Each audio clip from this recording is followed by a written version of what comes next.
우리 이사야 14장 24절 우리 다 같이 한 목소리로 읽겠습니다.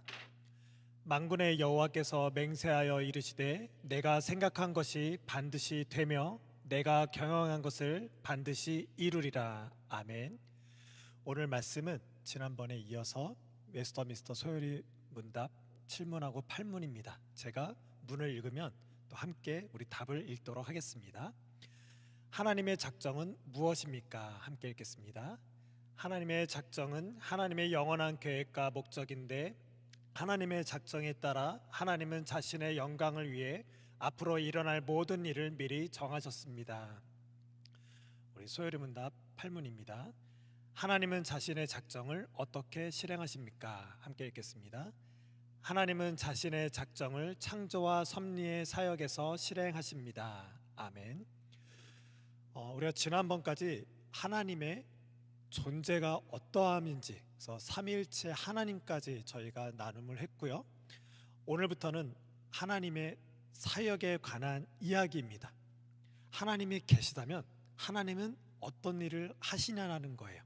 그래서 오늘은 작정 그리고 다음에 창조와 섭리에 대해서 나눌 것입니다.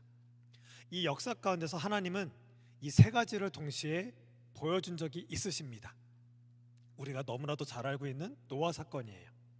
하나님은 노아의 방주를 만들 계획을 노아에게 분명히 1.1획도 틀림없이 확실하게 분명하게 정확하게 가르쳐 주셨습니다. 그 노아는 그대로 방주라는 창조물을 만들어냈고 또 방주를 통해서 하나님 섭리 가운데 심판을 면하게 되는 놀라운 구원의 의미가 담긴 노아의 이야기를 우리는 봐왔습니다. 오늘은 하나님의 작정에 관한 이야기인데요. 우리가 지난주에 삼위일체 하나님에 대해서 나눔을 했습니다. 삼위일체 하나님이 창세 전에 이 세상 모든 만물을 만들기 전에 무엇을 하셨을까라는 거예요. 하나님은 무엇을 하셨을까요? 그것이 바로 오늘 말씀입니다. 작정이란 어떤 일을 미리 정하거나 계획하는 것을 의미합니다. 이 창세가 있기 전에 하나님은 미리 무엇인가를 계획하셨다는 거예요. 그 무엇, 이것이 작정입니다. 그래서 영어로는 디크리스라고 이제 법령, 판결. 하나님의 계획은 완전하게 법으로서 확정되게 된 그 작정이 있더라는 거예요.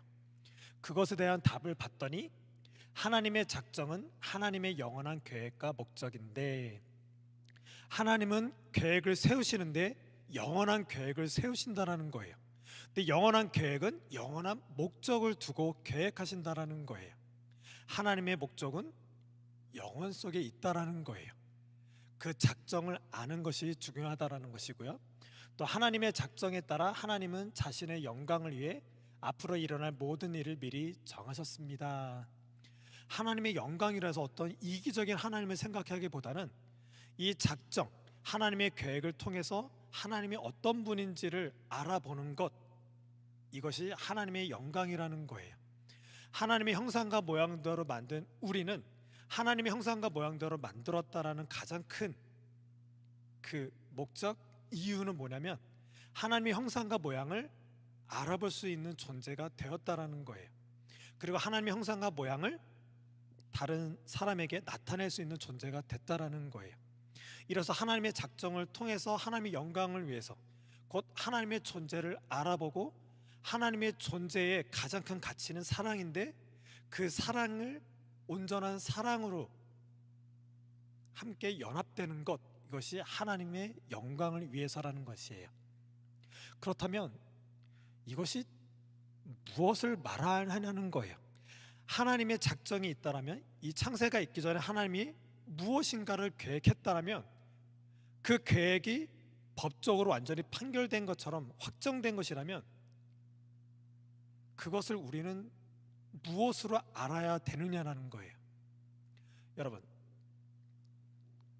아주 어려운 문제를 내겠습니다. 1 더하기 1은 뭐죠? 2. 그쵸? 그러면 한글로 1 더하기 1은 뭐죠?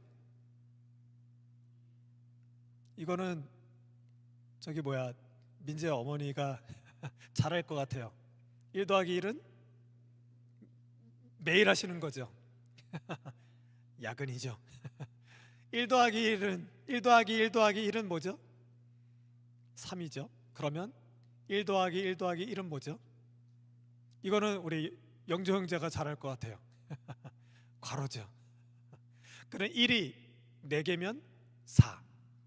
한글로 1이면 괄호 닫으면 뭘까요? 예, 우리 이사야 목사님 말씀하신 괄호사가 되는 거죠. 1 더하기 1은 우린 당연하게 알고 있는 거지만 이 땅을 살고 있는 우리에게는 어떤 진리와 같은 명제가 되고 있어요.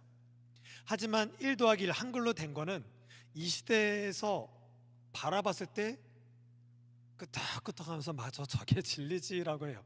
진리가 아닌 것이 진리라고 여기게 되는 것들이 있고, 우리는 진리라는 것을 너무나도 당연히 여기거나 아니면 모를 때가 있습니다.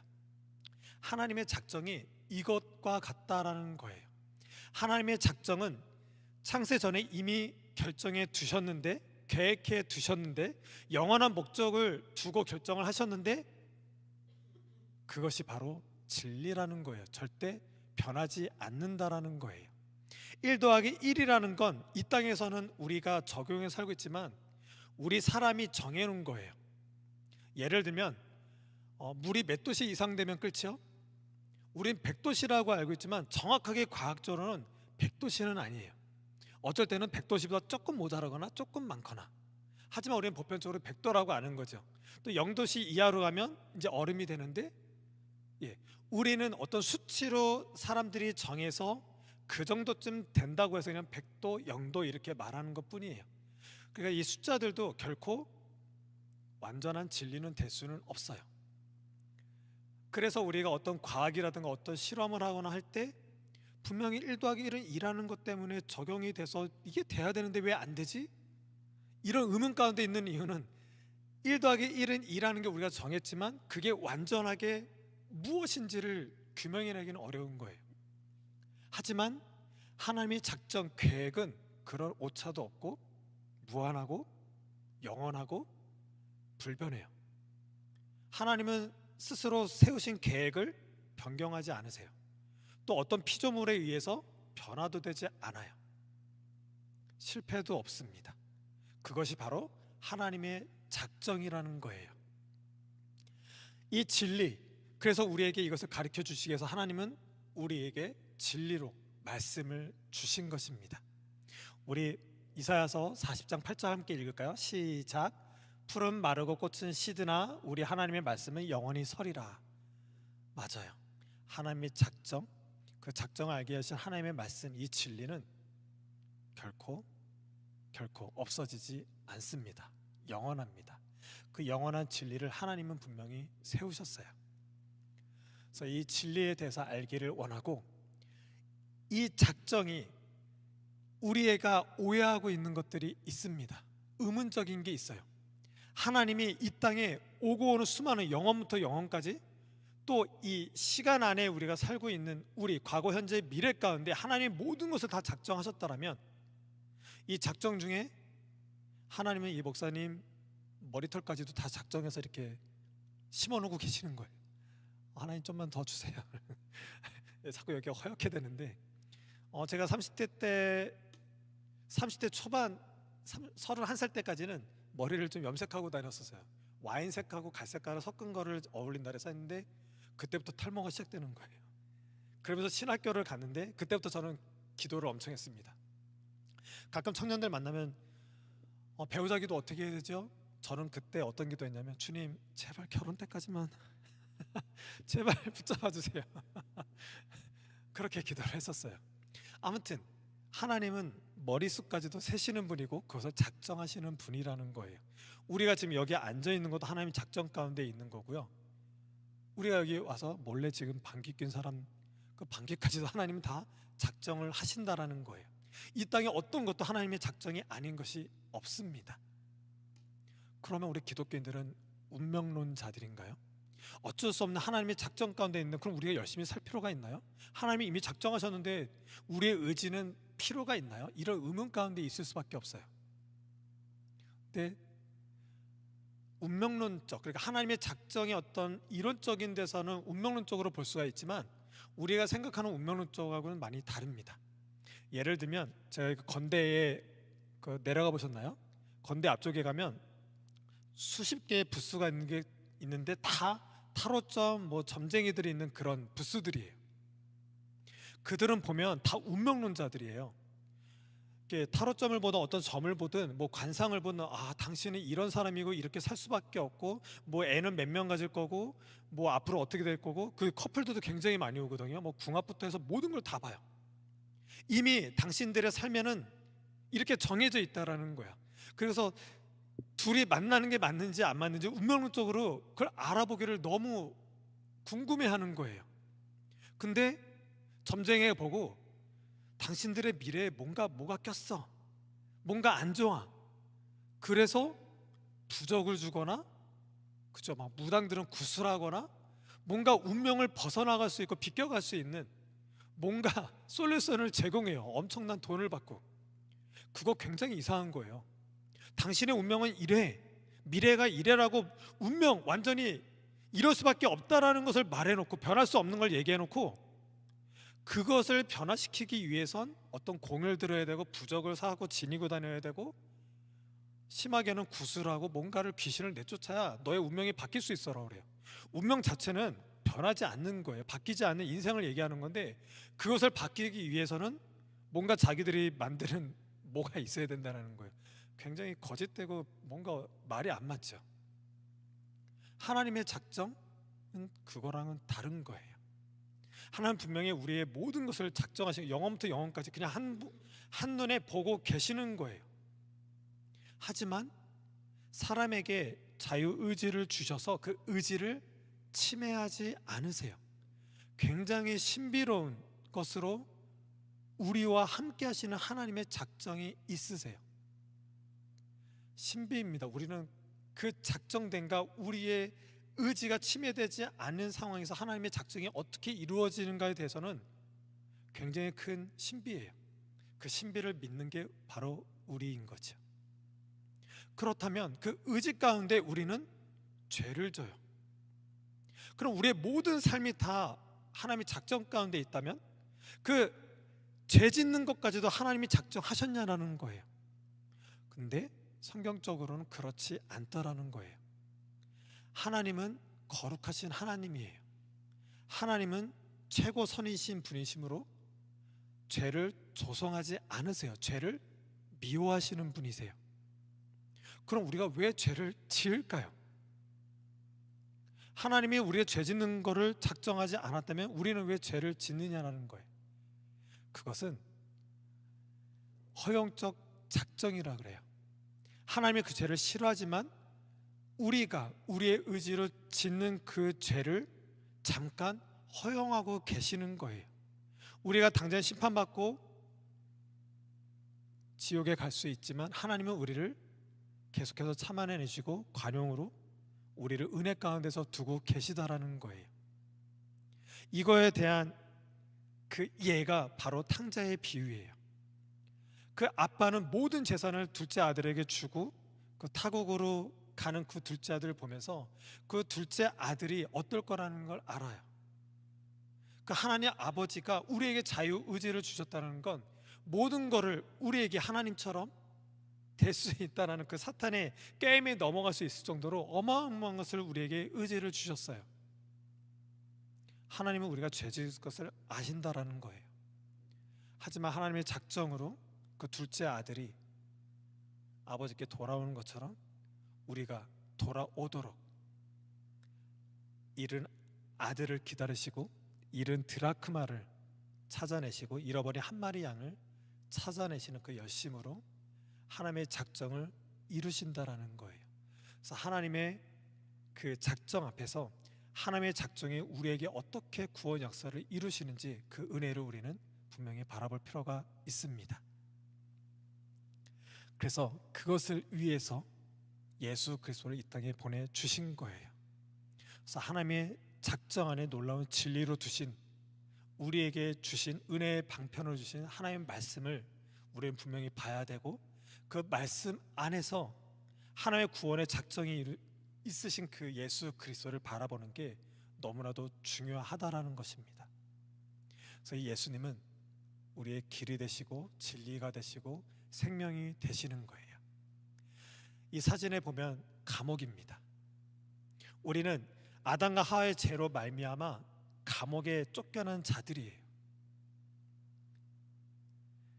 영원한 생명을 누릴 것만 같았던 그곳에서 쫓겨난 우리는 이 감옥과 같은 이 땅에서 지금 살고 있는 거예요. 그래서 이곳에 예수께서 오셔서 길이 되신다. 이 감옥에서 무슨 큰 길을 내고 어떤 형통한 길 내고 돈 많이 벌게 하고 건강하게 하는 어떤 그런 인간적인 길이 아니라 오직 예수님만 저 감옥 같은 세상 너머에 있는 저 하나님 나라가 어딘지를 유일하게 아시기 때문에 그래서 예수님이 길이 되신다라는 거예요. 우리가 가끔 이제 어떤 그저 강의를 듣거나 길 대신 예수님 하면 막 예수님은 닮아가고 어떻게 하면 예수님 말씀대로 하면 이 땅을 좀 더 형통하고 잘 살 수 있습니다. 다 뻥이고 거짓말이에요. 그런 길로 예수님은 제시한 적 없으세요. 오직 이 감옥과 같은 세계에서 자유의 세계로 인도하시는 길 대신 예수님을 바라봐야 돼요. 그리고 예수님은 생명이래요. 우리는 다 사형수예요. 그러니까 감기만 걸려도 죽는 게 당연한 거예요. 잠깐 피가 났는데 이게 아물지 않고 피가 철철 흘려서 죽는 게 당연한 거예요. 근데 우리는 감기가 나아요. 또 피가 응고돼요. 우리 이걸 보면서 영원한 세계에서는 죽음도 아픔도 슬픔도 없겠구나라고 우리는 그 사실 은혜 가운데서 봐야 돼요. 근데 대다수의 사람들은 감기 걸렸다 나으면 그냥 너무 당연한 걸로 보고 있죠. 당연하지 않더라는 거예요. 그리고 예수님은 진리시래요. 예수님이 진리라는 거예요. 예수님이 하신 말씀이 진리가 아니라 하신 말씀이 진리죠. 근데 우리는 그 말씀을 통해서 예수 그리스도 자체가 진리인 것을 봐야 돼요.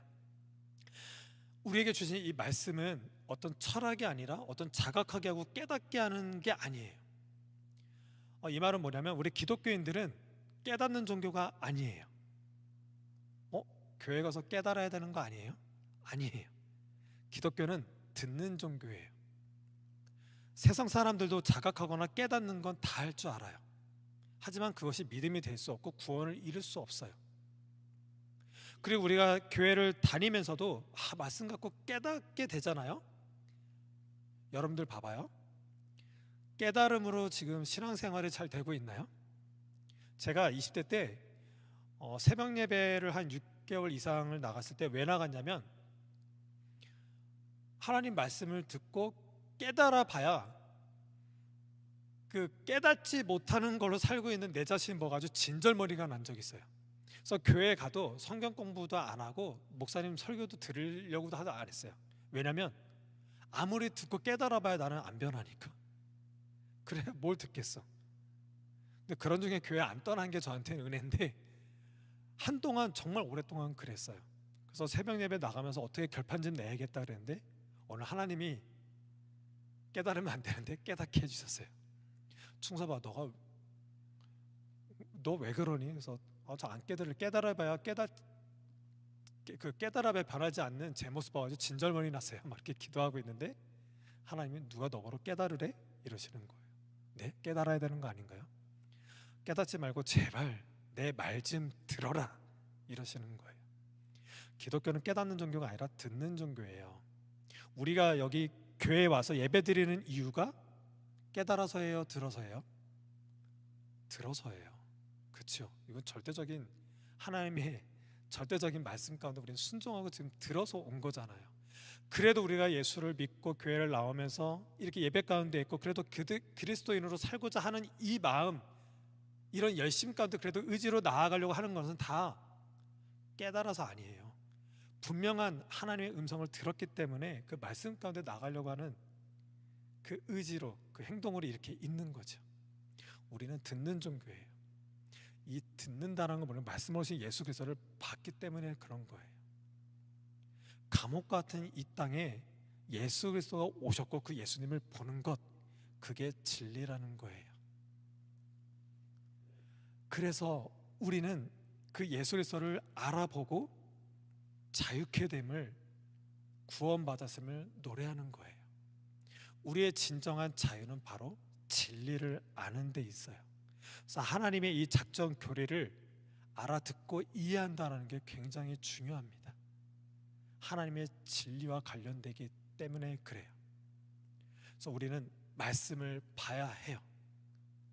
근데 예수께서 진리를 알아야 된다, 너의 진정한 자유가 진리, 곧 나를 알아봐야 돼라고 했는데, 이 당시 사람들은 우리는 남의 종이 된 적이 없어, 근데 왜 나보고 자유하라 그래? 라고 하는데, 예수께서는 죄 지은 자마다 다 죄의 종이라고 그래요.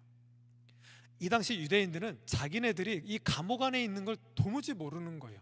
감옥 안에 있으면서 감옥 안에 뭔가 계시를 해줬던, 그들에게 율법을 주었던 그 율법만 가지고 어떻게든 행위적인 걸로 구원을 이루려고 노력을 하는 거예요. 그래봐야 감옥이고, 감옥에서 자유할 수 없는데 자신들을 그 신앙의 눈으로 바라보질 못하고 있는 거예요. 어느 누구도 어떤 행위로도 자기 자신을 구원시킬 수 없고, 어떤 피조물도 자기를 구원시킬 수 없는데, 그렇다면 그 감옥과 같은 죄인된 삶 속에 있는데 그들은 그것을 모르는 거예요. 그곳에 예수께서 오셨고, 예수님은 진리를 알라고 하시는 거예요. 그래서 하나님의 아들 예수를 알고 그가 자유케 하면 너희가 진정으로 자유케 된다라는 거예요. 그것이 바로 진리입니다. 그 하나님의 구원의 작정을 이루셔서 어떤 의지도 펼칠 수 없지만 이 감옥 안에서 그래도 의지로 살고 있는 우리에게 예수 그리스도를 알아봄으로 참된 의지가 무엇인지, 사랑의 의지를 주님께 드리는 것으로 말미암아 참 자유의 그 작정 가운데 우리를 계속 인도하고 계시는 하나님의 은혜를 바라보게 되시길 바라겠습니다. 태초에 하나님이 사람을 만들고 나서 모든 실관을 다 먹고 먹어라, 임의로 먹어라, 우리는 이렇게 번역이 되는데 먹다 두 개가 같이 연결되어 있어요. 먹고 먹어라, 아무리 먹어도 너희들 살 안 쪄라고 하세요. 그러는데 선악을 알게 하는 나무의 열매는 먹지 말라고 하세요. 먹지 말라고 하면 우리는 먹지 말면 되는 거예요. 하나님의 작정이에요. 먹지 말라면 먹지 말아야 되는 존재로 우리를 만드셨어요.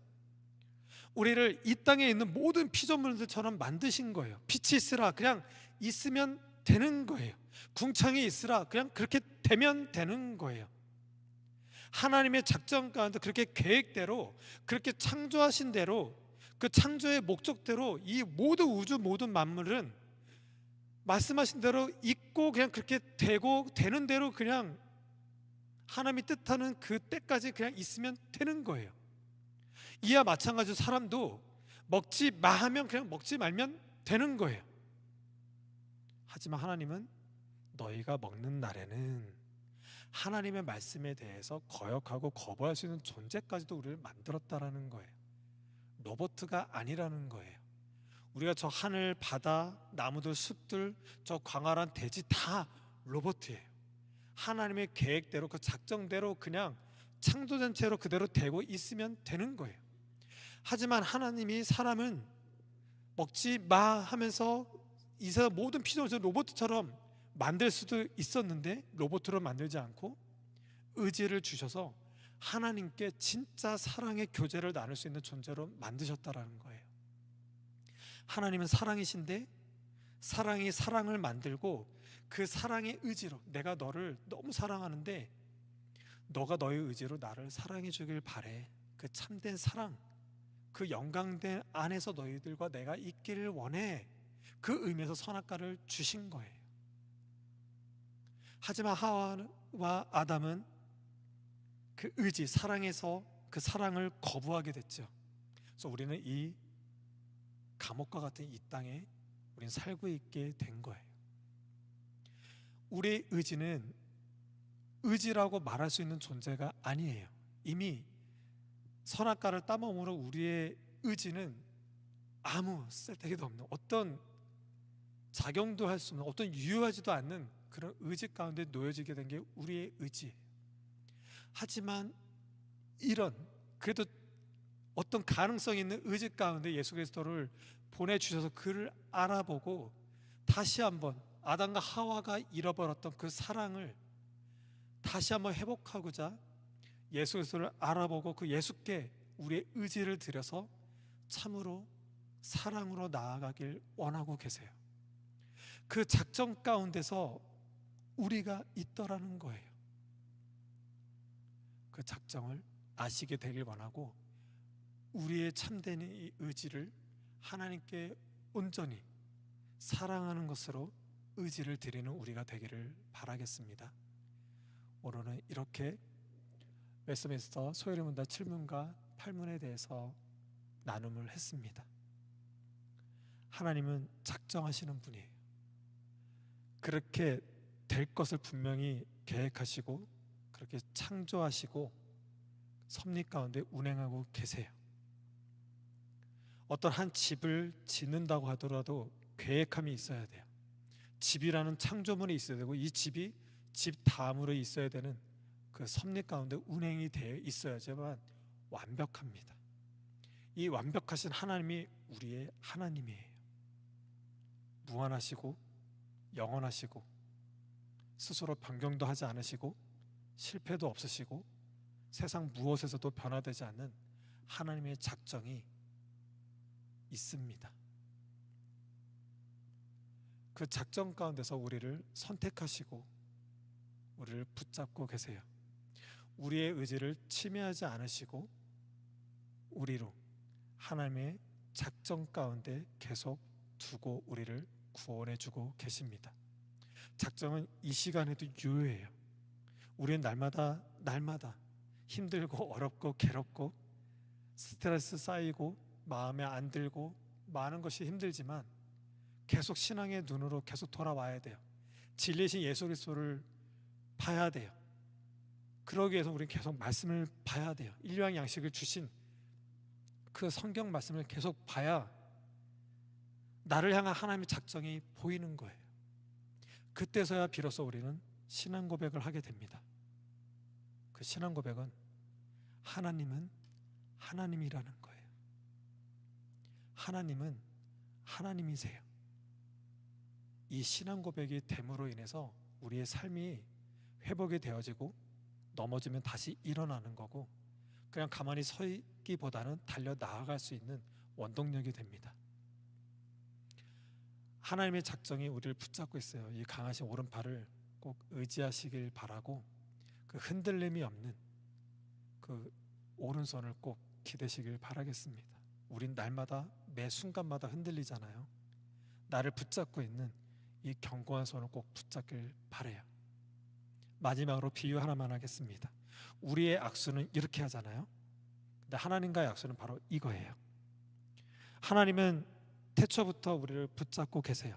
근데 우리는 이 손으로 하나님이 붙잡고 있는 걸 몰라요. 근데 어느 순간 예수 그리스도를 알아보고 우리도 똑같이 이렇게 잡는 거죠. 나를 붙잡고 계시다라는 하나님의 그 작정을 붙잡게 될 때 그때는 우리의 신앙이 있는 것 같지만 우리가 살면서는 여러 가지 힘들 때마다 신앙까지도 놓을 때 있어요. 하나님을 의심할 때 있어요. 그러면 내가 놓으면 하나님도 이 손을 놓는 걸로 오해하는 사람들 너무 많아요. 그렇지 않아요. 내가 연약해지고 내가 무지하고 내가 무능하고 내가 힘들기 때문에 내가 놓은 거지 하나님이 나를 태초부터 놓으신 적이 한 번도 없으세요. 이 작정을 우리는 다시 한번 계속 붙잡는 거죠. 이것으로 회복되고 이 붙잡고 계시는 하나님을 예배하기에 부족함이 없는 우리 모두가 되시길 바라겠습니다.